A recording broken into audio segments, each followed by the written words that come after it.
يا الطفل جيبه جيبه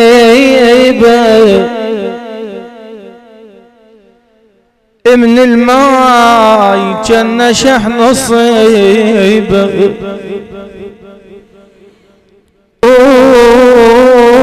يا وصاحت يا رباب يا غريبه ابنك قضى وأيس طبيب تقل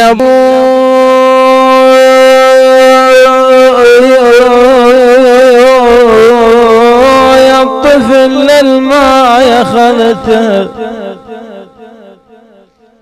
سهم العدا مذبوح جبته يا ابوي خويا شنو الذنب العملت الماي حاضر وما شربته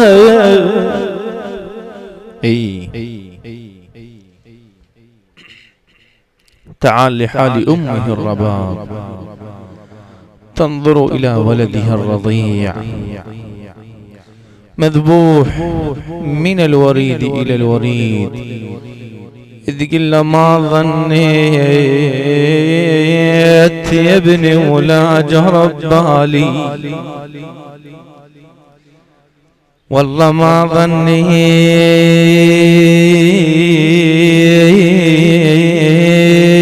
يا ابني ولا جرب بالي أشوفك سابح بدم نحرك قبالي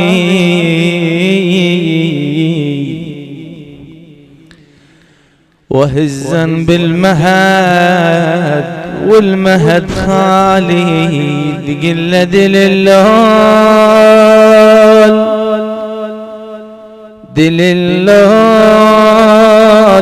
يا الولد يا ابني دل اللول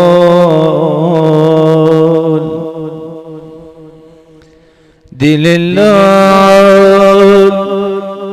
يا الولد يا ابني دل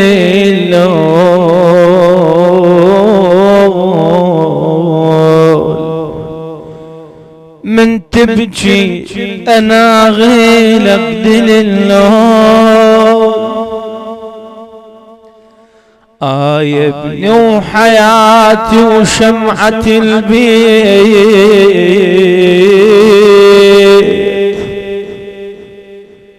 اجوا كل الوليد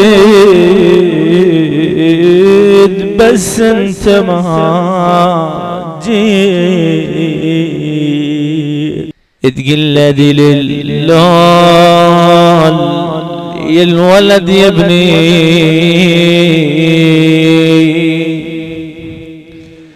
دل اللول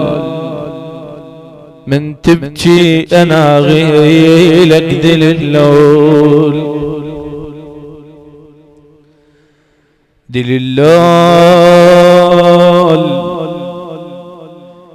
يا الولد يا ابني دل اللول من تبكي انا غيلك دل اللول يا ابني وحياتي وشمعة البيت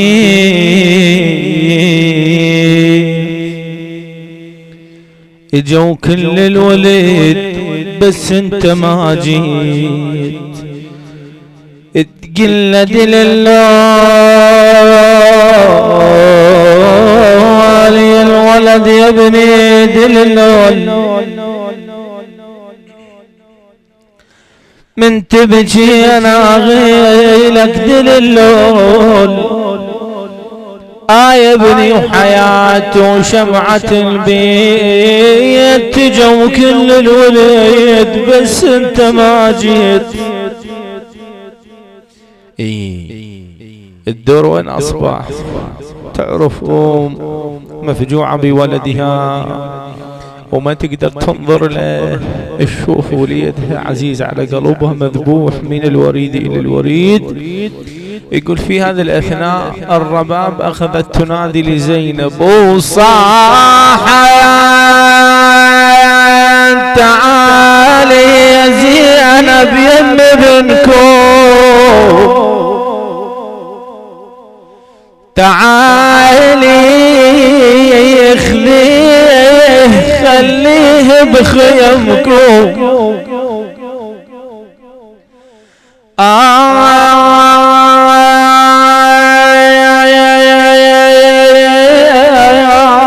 حليب يابس وما رضع يوما،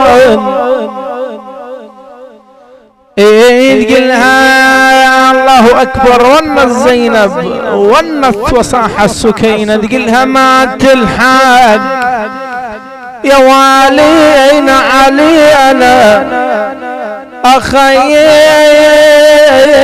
من العطش قاطع ونينا، والله ما تلحق علينا الدهر يا ناس. شنو علي خلى خذ وليدي وترك بالقلب، خلى شلون اللي يرجع من دفين، خلى يرجع من حنين وبيه الأذية يا الله.